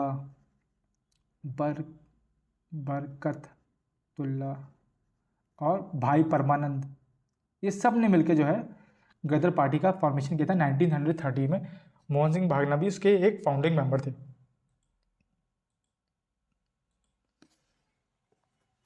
वही हम भगत सिंह की बात करें तो भगत सिंह के बारे में आपको क्या क्या पता है? आपको पता है कि 1929 में इन्होंने कॉन्स्टिट्यूएंट असेंबली में बॉम्ब फेंका था। ठीक है, वो बॉम्ब किसी को इंजर करने के लिए नहीं था, वो बिल के लिए था। बिल का ये प्रोटेस्ट कर रहे थे, टू मेक डेफ हियर, जो बहरे लोग हैं पार्लियामेंट के उनको सुनाई दे, इसके लिए ये किया था। उसके बाद आपको पता है कि जो हम आपको पता है जो मूवमेंट चल रही थी उसमें लाला लाजपत राय की जो है लाठी चार्ज में हत्या कर दी गई थी जेम्स स्कॉट द्वारा। लेकिन भगत सिंह जेम्स स्कॉट को मारना चाहते थे, लेकिन मर गया था हमारा सॉन्डर्स, और उसकी वजह से भगत सिंह और बाकी उनके जो साथी हैं उनको जेल हो गई थी और उनको फांसी दी गई थी। कब हुआ था? 1928 की बात बता रहा हूँ। भगत सिंह से रिलेटेड आपको पता है एक और चीज़ की इनकी बुक है, उसका नाम है वाई एम आई अथीस्ट।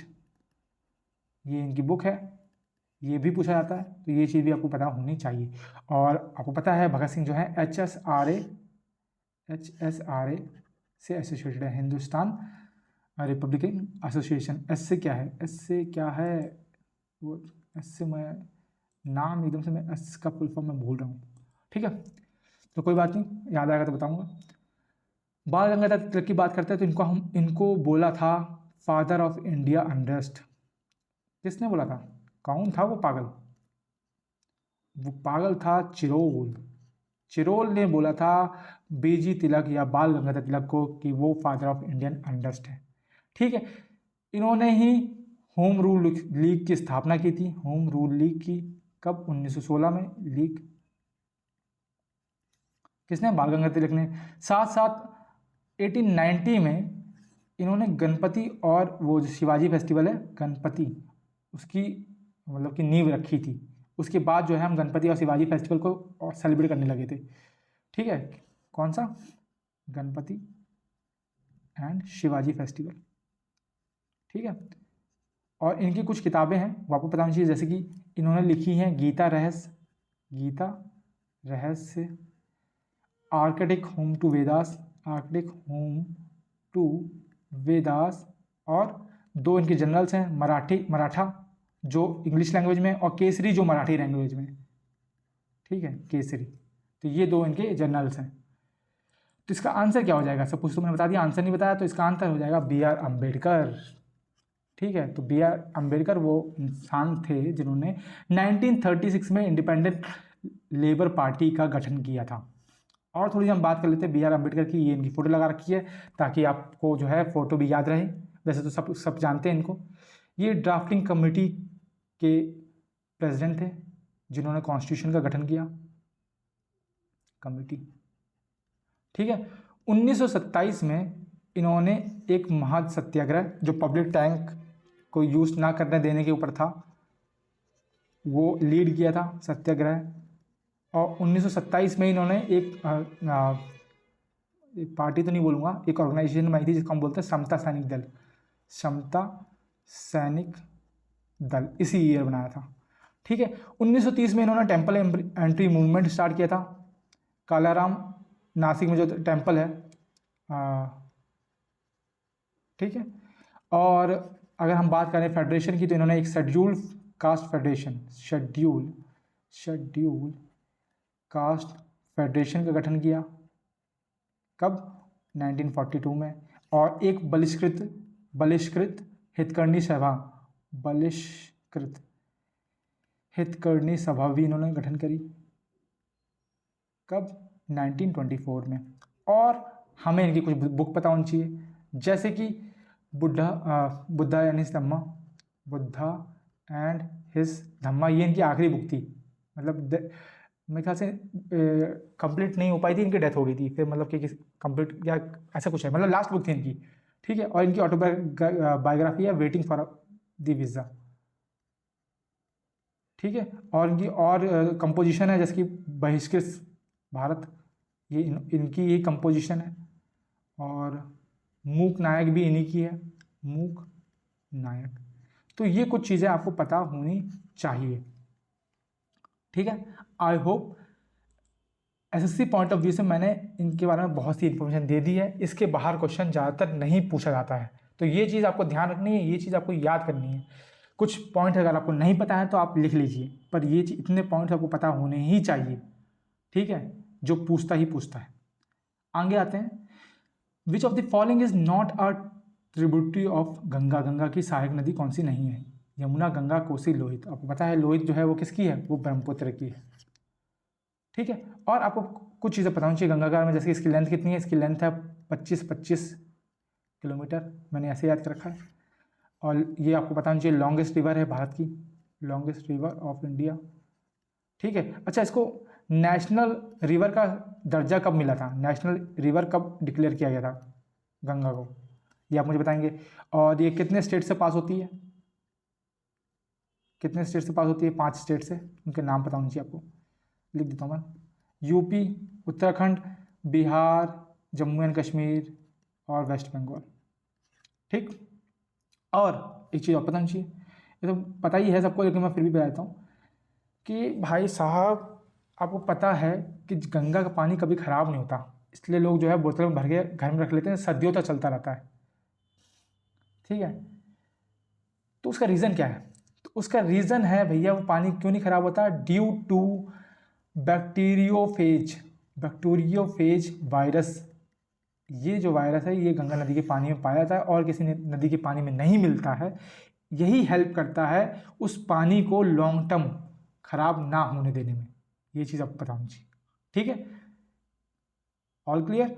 अब गंगा की हम थोड़ी ट्रिब्यूटरी की बात करते हैं, राइट बैंक और लेफ्ट बैंक। तो मैंने फोटो लगा रखी है, आप यहाँ देख सकते हैं, आप तो यहाँ बहुत कुछ देख सकते हैं, बहुत कुछ आप देख सकते हैं।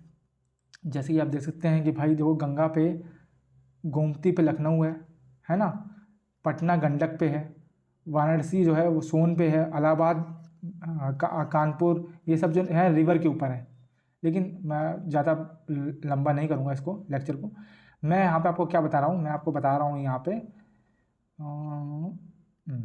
मैं आपको बता रहा हूँ यहाँ पे राइट बैंक ट्रिब्यूटरी और लेफ्ट बैंक। तो राइट बैंक जो है वो है आपकी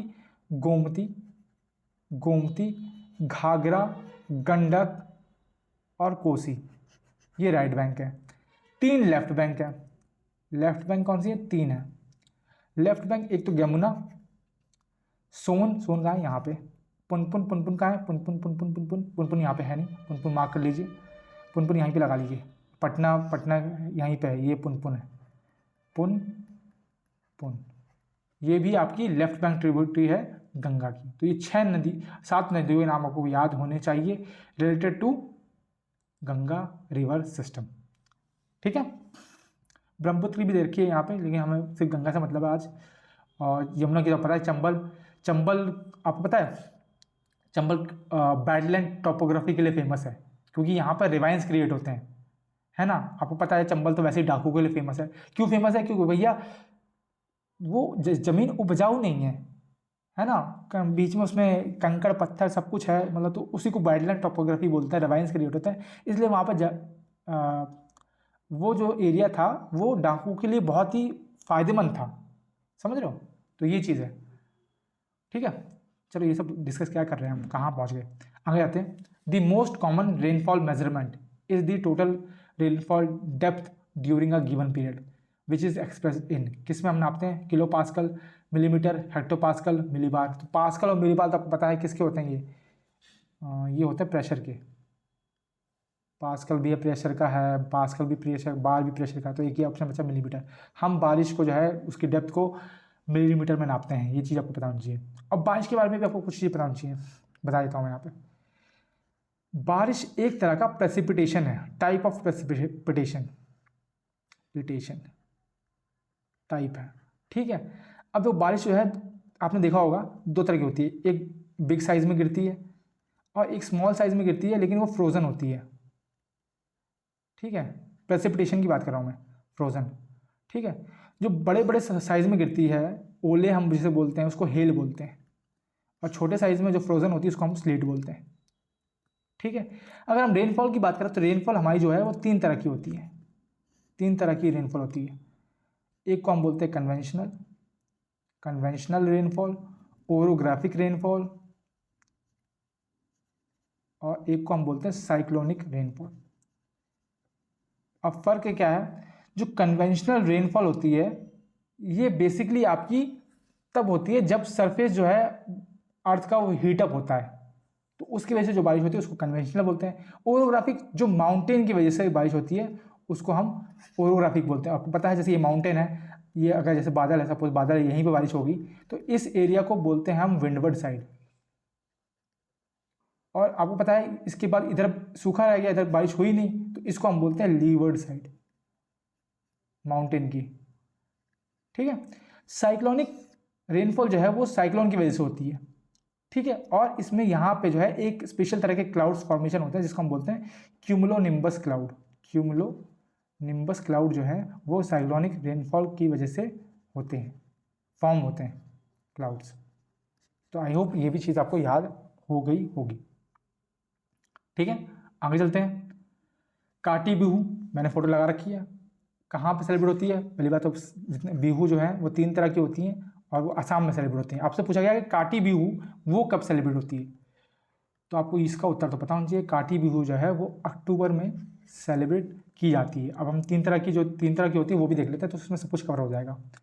तो बिहू जो है आपकी वो 3 तरह की होती है। एक को हम बोलते हैं बोहाग बिहू, एक को हम बोलते हैं माघ बिहू, एक को हम बोलते हैं काटी बिहू, जिसके बारे में क्वेश्चन था। बोहाग बिहू जो है उसका दूसरा नाम भी है, उसको हम रोंगाली बिहू भी बोलते हैं, रोंगाली। माघ को हम भोगाली बोलते हैं और इसको हम कोंगाली भी बोलते हैं। ये परफॉर्म की जाती है, सेलिब्रेट की जाती है मार्च अप्रैल के महीने में। माघ यानी जनवरी के टाइम पे, काटी अक्टूबर के टाइम पे। याद रखना है जो बोहाग और रोंगाली बिहू है इसको आसाम का न्यू ईयर भी बोला जाता है। जैसे यूपी का क्या है बैसाखी, बैसाखी त्यौहार को हम न्यू ईयर बोलते हैं कि बैसाखी से नया साल लग जाएगा, है ना। आपको नहीं पता होगा, किसान लोग जो हैं वो प्राइमरली बैसाखी को मतलब पहले टाइम बहुत सेलिब्रेट करते थे, अब तो कुछ रह ही नहीं गया, ठीक है। तो ये चीज़, ये 3 तरह के बिहू हैं। कहाँ का फेस्टिवल है? आसाम का। ये आपको पता होनी चाहिए। आगे आते हैं। With reference to Ajivikas consider the following statements. Makkhali Gosala was the prominent teacher of this sect. Ajivikas believe in fatalism. तो आजीविका के बारे में कौन सा सही है? दोनों सही है। मखाली कौशल भी इसके फाउंडर थे और आजीविका जो है फैटलिज्म में बिलीव करती है, तो दोनों सही है। आपको पता है मखाली कौशल से आपको नाम याद होना चाहिए, महावीर, है ना।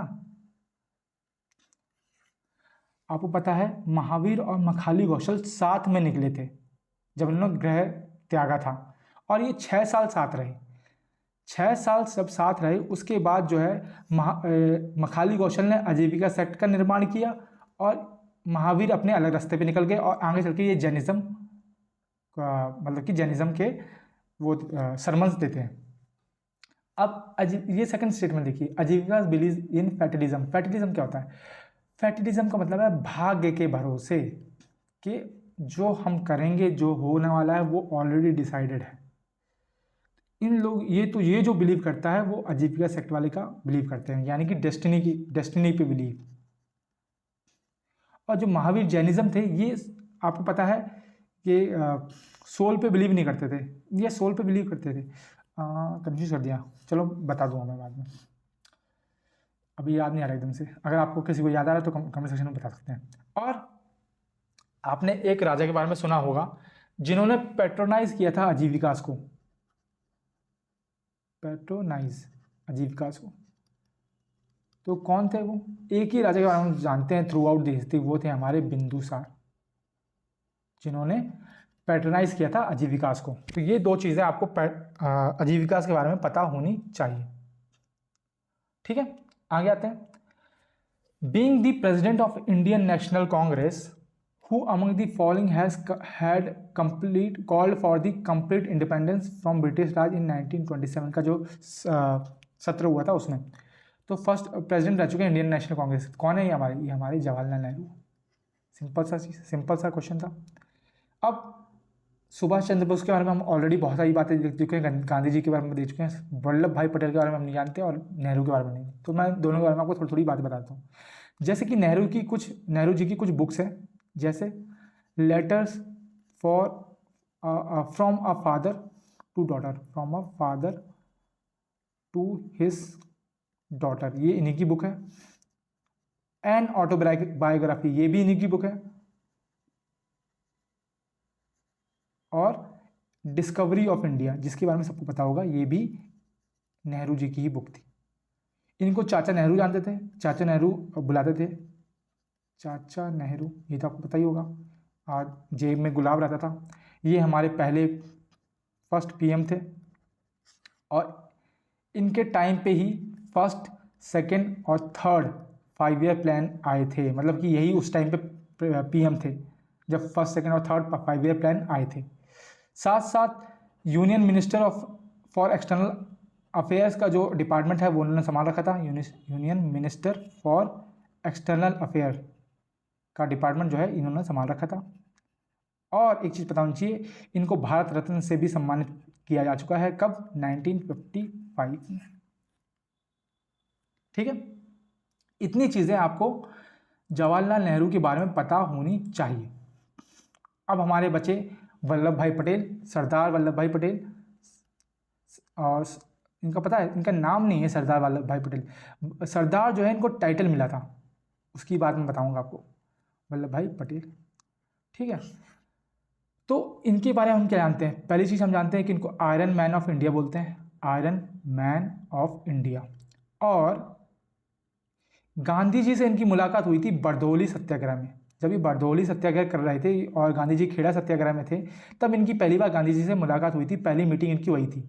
कहाँ कर रहे थे? गुजरात में। और कब कर रहे थे? 1928 में। याद रखना है, बरदौली सत्याग्रह में ही ये वुमेंस के जो वहाँ पे जो वुमेंस पार्टिसिपेशन थी, वुमेंस ने ही इनको सरदार का टाइटल दिया था कि आज से आप हमारे सरदार हुए। तो इस तरह से इनका नाम सरदार वल्लभ भाई पटेल पड़ गया। ठीक है, ये पहले फर्स्ट डेप्यूटी प्राइम मिनिस्टर थे भारत के, और साथ साथ होम मिनिस्टर भी थे। ठीक है, और आपको नहीं पता होगा, इन्होंने भाई यूनाइट किया था, यूनाइटेड 562 प्रिंसली स्टेट्स, इन्होंने यूनाइट किया था। ये बहुत बड़ा कॉन्ट्रीब्यूशन है भाई, यूनाइट करना बहुत आसान काम नहीं है। To form modern republic of India, modern republic of India लोगों को पता नहीं है भाई। ठीक है, क्योंकि भाई वही बात है ना भाई, जैसे कि हम 1983 का वर्ल्ड कप जीते, लोगों को ये पता है कि कपिल देव ने जिताया, कपिल देव कैप्टन थे, लेकिन आपको तो ये भी नहीं पता होगा कि भाई उस टाइम पे मैन ऑफ द मैच कौन था, किसने सबसे ज़्यादा रन बनाए थे इंडिया के लिए थ्रू आउट द सीरीज, किसने सबसे ज़्यादा विकेट लिए, नहीं पता होगा। जो आगे रहता, जो फेस रहता, आप उन्हीं के बारे में जानते हैं। तो सेम चीज़ है वल्लभ भाई पटेल के बारे में। भाई इन्होंने 562 प्रिंसली स्टेट्स को यूनाइट किया था, किसी को नहीं पता।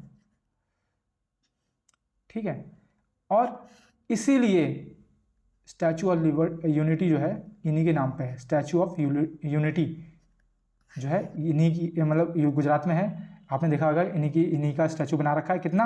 182 मीटर है, इतना लंबा है। और ये वर्ल्ड का टॉलेस्ट स्टैचू है, वर्ल्ड्स टॉलेस्ट स्टैचू है। ठीक है, इसलिए मतलब फादर ऑफ यूनिटी कह लो, कुछ भी कह लो, वो कौन है? हमारे वल्लभ भाई पटेल साहब। ठीक है, ये मजबूत थे भाई, ये जो डिसीजन ले लिया इन्होंने, ले लिया, बहुत स्ट्रांग थे, मेंटली पॉजिटिवनेस बहुत ज़्यादा थी। इनके बारे में जब आप पढ़ोगे ना भाई, मुझे पता है कि 90% लोगों के बारे इनके बारे में कुछ नहीं पता होगा। मैं 2% भी नहीं बोल सकता कि 2% भी आपको पता होगा इनके बारे में। अगर जब इनके बारे में पढ़ोगे ना भाई, इनकी बुक्स पढ़ोगे, इनके बारे में आर्टिकल्स पढ़ोगे, तो आपको समझ में आएगा भाई ये बंदा कितना पॉजिटिव है। पॉजिटिव का दुकान है भाई ये।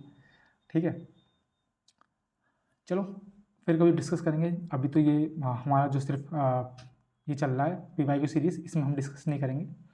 आते हैं आज के लास्ट क्वेश्चन पे, जो कि है which article in the fundamental duty is invoked when you see a private party that the Indian flag has been used as a covering for the speaker desk.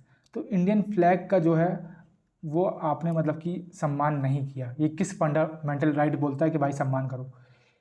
51A का CDE, A या B? तो आपको पता है A for हम anthem याद करते हैं, A for anthem, A for anthem and flag, उसकी हमें इज्जत करनी है।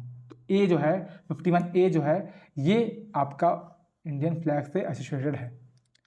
और फंडामेंटल ड्यूटीज़ के बारे में हम क्या पता है? कि हमें ये पता है होना चाहिए कि 51A आर्टिकल्स में सारी ड्यूटीज़ दे रखी हैं। 42nd अमेंडमेंट 1976 से जोड़ी गई थी, सारी की सारी USSR से ली गई हैं। ये फंडामेंटल ड्यूटीज़ का कॉन्सेप्ट नॉन जस्टिसिएबल है, मतलब ये इनका अगर उल्लंघन होता है तो आप कोर्ट में नहीं ले जा सकते। ठीक है, और इससे रिलेटेड दो आपकी कमेटी हैं। एक तो है आपकी सरदार स्वरण सिंह कमेटी। ठीक है, ये कमेटी बैठी थी और इसने मतलब कि 8 फंडामेंटल ड्यूटीज़ जो है वो रिकमेंड की थी, लेकिन उसमें से सिर्फ 5 को हमने एक्सेप्ट किया, और 5 इंदिरा गांधी ने खुद अपने मतलब कि सबसे पूछ के जोड़ी, मतलब टोटल उस समय पे 10 थी फंडामेंटल ड्यूटीज़।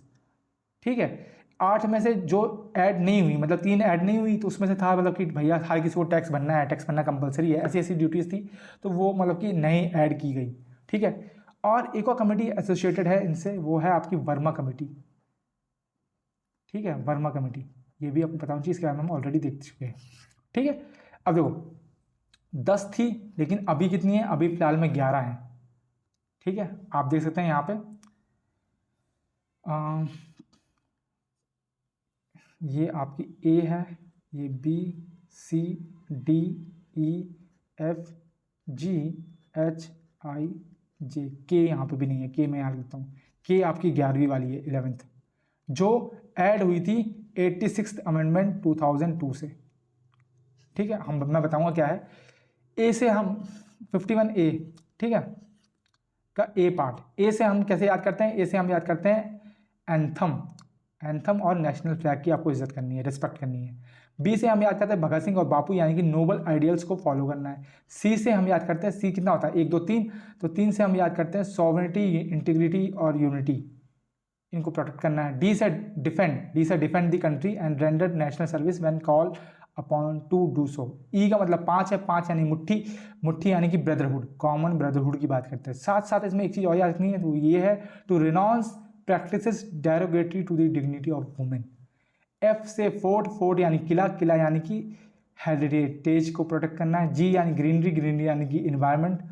ठीक है, एच यानी कि ह्यूमनिज्म यानी कि to develop the scientific temper humanism and the spirit of inquiry and reform. Eye यानी कि an eye for an eye can make the whole world blind, ऐसा बापू जी ने कहा था, तो उससे मतलब क्या है कि हमें वॉयलेंस को एब्जॉर्ब करना है। ठीक है, और सेफ गार्ड पब्लिक प्रॉपर्टी।